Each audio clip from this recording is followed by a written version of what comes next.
আসসালামু আলাইকুম এভরিওয়ান। আপনারা অনেকেই আরকি আইপি সেটআপ করতে পারেন না, কিভাবে আইপিটা সেটআপ করা লাগে। আর এই আইপিটা কিনে নেওয়ার পর আপনারা আইপিটা কিভাবে সেটআপ করবেন এটাই জানেন না। কারণ আইপিটা সেটআপ করার জন্য আগে আপনাদের ফোনে একটা অ্যাপ লাগবে। অ্যাপটা হচ্ছে আপনার এই যে সুপার প্রক্সি অ্যাপ। যে অ্যাপটা আছে এই অ্যাপটা আপনাকে লাগবে। আপনি এই অ্যাপটা ডাউনলোড করে নেবেন। ডাউনলোড করে নেওয়ার পর আপনি যখন প্রক্সিটা কিনবেন সেটা দেখতে এরকম হবে। দাঁড়ান দেখাই।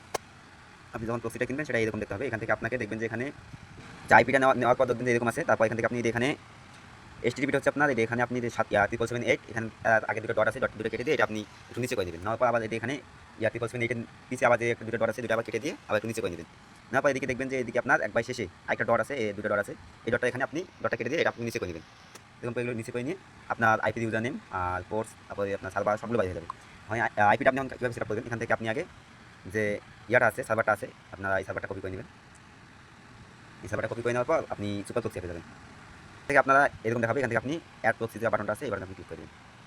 দেওয়ার পর এখানে প্রোফাইলে এই জায়গায় আপনি যেকোনো একটা নাম দিতে পারেন, আপনার সেটা আপনার ইচ্ছা। আমি 200 MB লিখে দিলাম। দেওয়ার পর এখানে আপনি যে সার্ভার আছে সার্ভার এখানে আপনি ওই যে এটা কপি করছেন এটা পেস্ট করে দিন। দেওয়ার পর এখান থেকে যে http./ আছে এটা আপনি কেটে দিবেন, এইভাবে কেটে দিবেন। দেওয়ার পর এখানে টিকমার্ক হবে, দেখেন একটা টিকমার্ক চলে আসবে।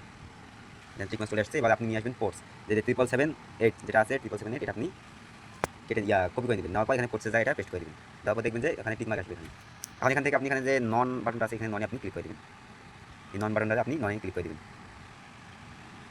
তারপর এখানে আপনি ইউজার নেম অ্যান্ড পাসওয়ার্ড যেটা আছে সিলেক্ট করে নেবেন, এটা আপনি সিলেক্ট করে নেবেন। নেওয়ার পর এখন আপনি আবার ওই যে প্রক্সি যেখানে নিয়েছিলেন ওখানে যাবেন। যাওয়ার পর এখান থেকে আপনি যে ইউজার নেম যেটা আছে এই বড় যেটা আছে এটা আপনার ইউজার নেম, এটা আপনি কপি করে নেবেন। কপি করে নেওয়ার পর এখানে আপনি এটা পেস্ট করে দেবেন। তারপর পাসওয়ার্ডটা নিয়ে আসবেন, যে নিচে যে সংখ্যাগুলো আছে যে এগুলো পাসওয়ার্ড আপনারা এগুলো কপি করে নেবেন। এগুলো পাসওয়ার্ড এগুলো কপি করে নেবেন। এগুলো কপি করে নিয়ে এখানে পেস্ট করে দেবেন, নিচে পাসওয়ার্ডের জায়গায় পাসওয়ার্ডটা বসাই দেবেন। দেখুন দেখবেন যে আপনার যে প্রক্সিটা আছে ফুল রেডি। এখন আপনি যে দেশে কাজ করবেন, মনে করেন যে আপনি বর্তমান মাদাগাস্কারে কাজ করবেন, সেক্ষেত্রে মাদাগাস্কারের শর্ট নেম এখানে MG মাদাগাস্কার হয়ে গেল। তারপরে আপনি গিনিয়া কান্ট্রিতে কাজ করবেন, গিনিয়া শর্ট নেম হচ্ছে GN। এরকম আপনি যে কান্ট্রি কাজ করবেন সেই কান্ট্রি শর্ট নেম দিলে ওই কান্ট্রির আইপিটা হয়ে যাবে।